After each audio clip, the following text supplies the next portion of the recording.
Welcome to this presentation on advocating for children's rights. This presentation has been developed to inform educators working within childcare and kindergartens on how to advocate for children's rights and what this means in context. Throughout this presentation, I'm going to lead you through a general overview of why children need advocates for their rights and how you as educators are in the ideal role to champion these rights. I've broken down the slides into key criteria which overview children's rights within the early years. I will discuss why children need advocates, why we as educators are ideal for the role, the diversities of childhood that impact on these rights being upheld, why children need to be involved, and what characteristics make up a good advocate. First of all, I would like to speak to you about why exactly children need adults to be advocates for their rights. Children are not given political power.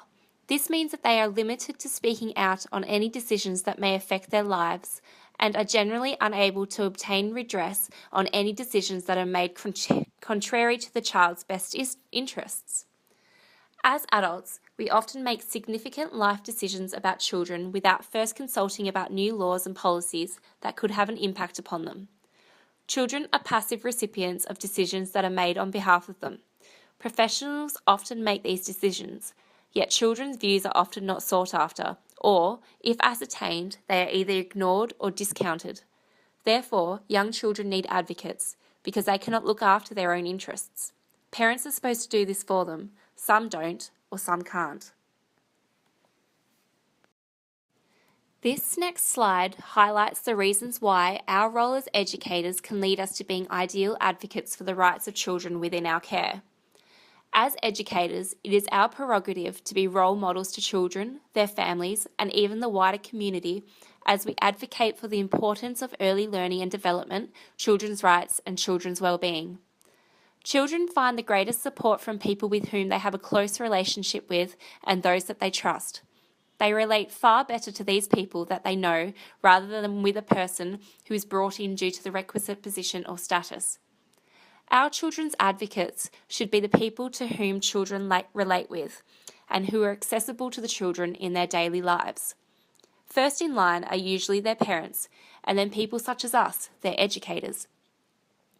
Advocacy can take on many forms, ranging from the promotion of the rights of all children, or particular groups of vulnerable children, or individual children that you work with. Advocacy is about having our views heard and then acting on others' behalves to make sure that their views are heard. It is both assertive and collaborative in nature, and oftentimes it is about convincing others to do something in a different way. Every child has the ability and right to learn and develop in their own way. The Convention for the Rights of Children sets out the rights for all children around the world. Two core aspects of this treaty advocate for non-discrimination and participation of all children within the community. All children have the same rights and freedom regardless of race, background, faith, or disability. Within early childhood settings, equity means that we need to be providing high-quality education and care to a range of diverse learners. Children have a unique learning and development trajectory that may require individualised or additional support for them to be fully engaged in quality education and care. However, equity does not mean that we have to provide the same experiences for every child, but rather it requires us to recognise sometimes unseen barriers to learning and possible power imbalances that we then need to actively address. Australian early childhood settings are diverse and becoming more so every day. Currently, there are almost 400 languages spoken, with 16% of the population speaking a language other than English at home. As well as cultural, linguistic and ethnic diversity, approximately 8% of Australian children have a disability, with approximately 4.3% of those having a severe disability, meaning that they require assistance with communication, self-care and/or mobility. Other attributes like socio-economic status, family structure, living conditions, and mental, physical and emotional health are factors that affect a child's learning and development trajectories and will affect children in different ways. Individualised, varied, and additional support is especially important for the meaningful inclusion of children with additional needs. Equity and diversity are based on every child's right to be a valued member of the learning community and to be supported to engage in all learning settings. Diversity can be seen within children's experiences, including differences in the ways children learn, play, and communicate, develop personal identity and social understanding, as diversities in the ways they are treated according to circumstances and cultural goals for their development. Most children in Australia grow up in a safe, healthy, and positive environment. Broadly speaking, children in Australia have access to high-quality schools and health services. Most live in safe and nurturing homes where they can pursue their interests, be involved in their communities, and plan for their futures. However, 20 years after Australia signed the Convention on the Rights of the Child, there are still vulnerable groups of children and young people who are at risk of being left behind or falling through the cracks. Children experiencing homelessness or mental health issues, children with disabilities, children living in out-of-home care, all require particular assistance to make sure their rights are protected. In this presentation, I'm going to focus on children with disabilities. Now, early childhood is a crucial phase of growth and development because experiences during early childhood can influence outcomes across the entire course of an individual's life. For all children, early childhood provides an important window of opportunity to prepare the foundation for lifelong learning and participation while preventing potential delays in development and disabilities. For children who experience disability, it is a vital time to ensure access to interventions which can help them reach their full potential. As children become older, access to early childhood education and transition to the first grades of primary school are also essential to establishing the foundation for continual learning and development. In comparison to other children, those with disabilities are less likely to start school and have lower rates of remaining in school. It is estimated that 1/3 of all primary-aged children who are not in school are children with a disability.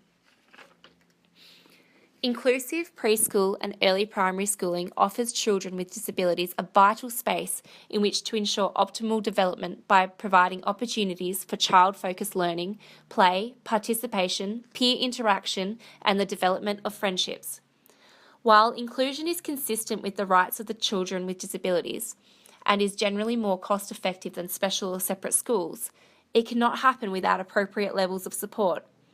While additional investments will be required, such as progressive national and local policy, trained staff, accessible facilities, flexible curriculum and teaching methods, and educational resources, these investments will benefit not only children with disabilities, but all children. Now, the point of advocating for children's rights is that as adults, we need to include children in these decisions and they should know these rights. Therefore, this slide is on the benefits of child participation. One of the key criteria of the United Nations Convention on the Rights of the Child states that children have the right to be involved and to be heard in matters that affect them, and that education is to consider the children's perspective, give children a voice, listen to them, and take them seriously. A great example of how to incorporate this into a prior-to-school setting is shown within the Swedish preschool curriculum, which takes the child's perspective and creates daily teaching practices that are in agreement with the children's ways of thinking and communicating. Listening to children's voices can make the learning environment visible, with the practical work in early childhood settings built on interaction and communication between professionals and the children. Now, according to the Early Years Learning Framework, through their practices, educators should reinforce the principles laid out in the Convention. The issue of equal participation involves educators collaborating with children about all matters affecting their lives and respecting children's family, culture, language, and other identities by representing these diversities in everyday activities and learning experiences. Including children's cultural and social backgrounds into the programming and planning enables children to successfully participate equally in the early childhood environment. Catering for diversity through inclusive practices acknowledges that all children have different life experiences. The early childhood environment then becomes a place for collaborative learning, supporting diversity and difference through respecting each child's equal right to participation. Embedding these practices of diversity and inclusion in early childhood environments is a difficult task for educators. We need to develop practices to promote diversity through communicating with children, their families, and each other, and always be asking ourselves, who is this practice really benefiting? I've listed some benefits of child participation. So, they lead to better decisions as children and young people have a wealth of knowledge which is unique to their situation. It enables children to be better protected by teaching them about their rights and responsibilities. It increases the likelihood of continued child participation, where adults who experience the significance of children's contributions are more likely to strengthen opportunities for future child participation. It provides important developmental benefits for children and young people by allowing them to be active participants in their societies. And it strengthens our commitment to and understanding of democracy. Children and young people can gain respect for their own views and discover the importance of respecting the views of others. But what qualities make a good child advocate? So in this slide, the word child has been spelt out and each letter represents a characteristic. C stands for child-centred. They are interested in the child or children's needs and views. They listen to children and try to help others see through the eyes of the child. H is for helpful. They aim to translate child rights concepts into practice and in practical ways. They understand the opportunities and constraints around them and seek out solutions that will work in those environments. I is for informed. They understand children's rights and the rationale behind them and can articulate this to others, including to children. L is for loud. They clearly articulate what needs to be done and why, and ensure others are clear about it too. And D is for determined. They take action that shows in real terms what a child rights focus looks like on the ground. They ensure that the systems around children are transparent and accountable, including what they do themselves, and they never give up. So I'm hoping that you can see that advocating for children's rights needs to come from many aspects. It involves not only you, but a collaboration of yourself, children, their families, the wider community, and the government. We need to provide additional support, training, and funding to provide responsive and inclusive programs. Governments, schools, and early childhood settings all have a responsibility to ensure that funding is adequate and easy to access, that staff are well trained and have a commitment to equity, that where required, additional staff members are available to support all children to participate fully, and that practical resources are provided, from physical equipment to on-site professional learning and supervision. These factors all contribute to an early childhood setting that can meet the needs of all children and ensure that each child receives optimal education and care.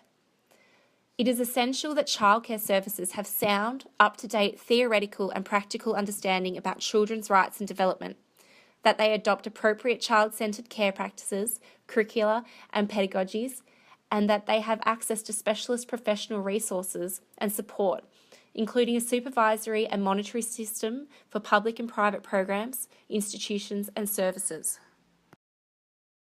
Finally, in conclusion, take what you already do just that little bit further and become a true champion for children's rights. Think about the opportunities you have to change how you go about your own role as an educator and how your agency operates. If you see something within your setting or programming that needs changing, voice your opinion.